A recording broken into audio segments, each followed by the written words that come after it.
And over in Kenner, a man is behind bars this morning after trying to kidnap two children from a local Walmart while armed with a machete. Police say this man, 33-year-old Billy Herrera, tried to take a 2-year-old boy from his mother's grocery cart at a Walmart in Kenner. He was unsuccessful and then began swinging a machete and threatening Walmart employees. Police say he then attempted to kidnap another child, but thankfully store employees were there and able to tackle him. Book bag that he had, I would almost describe it to be the size that you could actually put a child into the bag. So I don't know what his intent was. I mean, like I said, he's not cooperating with us at this time. He made some statements to associates inside the store that he was only joking. And what I see on video is not a joke. Pretty scary situation there. Now, Herrera was arrested on a number of charges, including second-degree kidnapping of a child, aggravated assault, illegal carrying of a weapon, and disturbing the peace.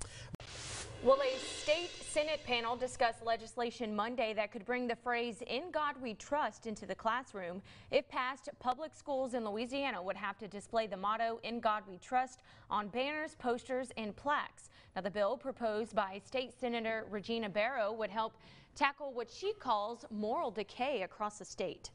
As we are getting older, there are some things that are just not being passed down to young people, or some things are being skipped over. And so I think it's real important that we make sure that our young people understand the foundation in which this country was founded. And one of the things that this country was founded on was our strength and morals as it relates to God. And I want to make sure that that is not lost.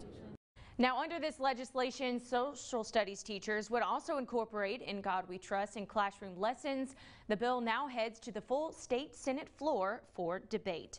And we here at Local 33 wanted to know your thoughts on the "In God We Trust" bill. So we took to our social news desk and we asked this question: do you think public schools should display the motto "In God We Trust" in classrooms? Now, we heard from a number of viewers. Here, Jacques says, no, here in the West, it is imperative that we maintain the separation of church and state. We also heard from another viewer, Jennifer. She answered, no one really gets it. You can't open the door to one belief without including them all. And you, of course, can sound off your thoughts and opinions at any time on our Facebook page. Just search WVLA Local 33. All right, welcome back. Your time now is 6:48 on this Thursday morning. We are tracking breaking news this morning. Baton Rouge police are on the scene of a fatal shooting right now on Christie Drive. This is all happening right now, as I mentioned, on Christie Drive. That's right. Now, we're told that the shooting happened around 4:40 this morning in the 1100 block of Christie Drive. Now, what led to this shooting is still unclear at this time, but we do know that one person is dead. We do have a crew heading to the scene right now, and we'll be sure to bring you the latest information as it becomes available. And in trending news this morning, some pretty extraordinary video. A house explosion in Texas was caught on camera by a police dash cam. Take a look at this video behind us. It shows the explosion after a vehicle crashed into a home. You can see it there when it just exploded. It happened after a car hit a gas line when it crashed into that house.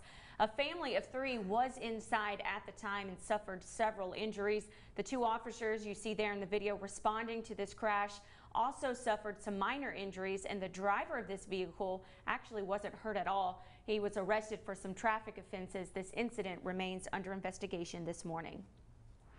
And we are turning now to continuing coverage from downtown Baton Rouge on that safety scare at the new library construction site there on North Boulevard. Stability concerns late last night forced an evacuation of some nearby buildings and businesses. We have continuing coverage this morning into that tragic fatal house fire Wednesday morning. Officials have confirmed that one man is dead. It happened just before 5 o'clock Wednesday morning in the 6200 block of Matthew Street. The body of an older man, possibly in his 60s, was found dead inside one of the bedrooms there. The man's identity has yet to be released. But this morning, investigators believe the fire started in the living room, and according to officials, the home had no working electricity, water, or gas since at least 2016. Now, at this time, it is unknown if there were any working smoke detectors in the house. Though the exact cause is still undetermined at this time, investigators say it's likely to be ruled accidental. And as you can see, this is something that is becoming a growing problem. Take a look at this red line you see here across the screen. This is the corridor, the I-10 corridor from Houston all the way to New Orleans, and we're told this is the worst human trafficking area in the United States. Pretty scary statistics there. Now, right now, there are more than 40 million human slaves across the globe, and some of them are closer to home than what you may think. Louisiana State Police say the number of these human trafficking cases are going up every year, with the department alone working 60 cases in 2017. Now, the Louisiana Summit on Modern-Day Slavery and Human Trafficking brought in people from all types of backgrounds to help brainstorm ways to solve this problem. Saving at your child's birth, you'll have to come up with about a third from your pocket, but if you wait until your child starts high school, that drops to less than 1%. So the takeaway here is that the earlier you start saving, the better. I guess I should start saving now for the kid that I haven't had that yet. you haven't had yet, exactly.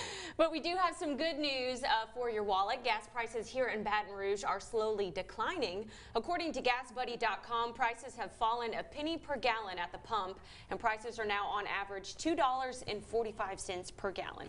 For a complete list of area gas prices, you can head to our website, brproud.com. Also in trending news coming out of Indiana, get this.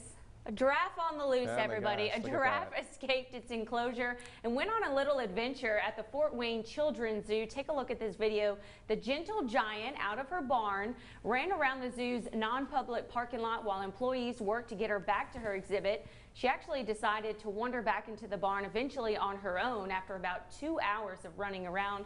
Zoo officials say she's now resting safely behind the scenes. But you know, she just wants to have a little fun, get a little break from all the other zoo animals. Wants to go out and explore She's like, the great outdoors. Come and get me. Come and get me. Just kidding. No, you gotta love a zoo animal on the loose, right? Very Great fun. way to kick off a Tuesday But morning. she's safe and back in her enclosure. So. Look, yeah, that's good. Good news. Who are we if we can't protect them? In Hollywood, I'm David Daniel. We're both just like glued to our screen. Oh, okay. I wouldn't make it in the movie. Yeah, no, that looks awesome. Okay, well, we have much more Local 33 news today. We'll be able to talk for the rest of the show. Yeah, it's 6 o'clock. Be sure to join us in our next hour. And stay Come on, let's ride the train with 3 storm systems. Could they bring us some rainfall? Woof, woof. We'll discuss it coming up in weather. Live and Baton Rouge proud. You're watching Local 33 News today. Good morning, everyone. It is 6:31 on this Thursday morning. Thanks so much for riding the train with us today, like Kevin just said. I'm Carly Laing. And I'm Jaron Jordan. Woo, woo. Happening now in honor of our dedicated nurses across the country and right here at home. Officials are celebrating National Nurses Week. That's right. Local 33's Tisa Muzinga joins us live this morning. She's out at Baton Rouge General, and she's given us some more information on how everyone can join in on this celebration. Tisa, good morning. Now moving on to some tasty consumer news this morning. If you love chocolate, peanut butter, and cookie dough, your dreams have been answered this morning. Bluebell has introduced just that, chocolate, peanut butter, cookie dough ice cream. It is available in stores right now. It's available in a half-gallon and pint sizes for a limited time. So I've got to get my hands on some, Jaron. Yeah, I said it last hour. It. I got some yesterday. I got the last carton at the store that I went to just for Lucky the day. you. So I mean, I know, lucky me, lucky me. I think I'll be spending the afternoon at Jaron's house today. Eating ice cream, nice. Well, we have much more Local 33 news today coming up. Stay with us. Can't do it, folks. Can't do it. Can't do it. Okay. We need some Carly can cool do it. Carly can do it. beat music. I played this once or twice Yeah. in PE. There you go, Carly. Here she goes. Whoa. Whoa. Whoa. And the music. Kevin? Okay, Kevin, your turn. It's going to take Kevin Kevin a while. needs It's forever going to to it's just going to take unstack. Kevin a I was while. hoping to get some money out All of these right. things or something. He's not doing Stack it. Isn't contest. that prize is right? And coming up, Danielle Giuliano has our final look at our Thursday morning forecast, and it's High Five Day. So Get out there and high five somebody. we'll have your final forecast after a quick break. Stay with us.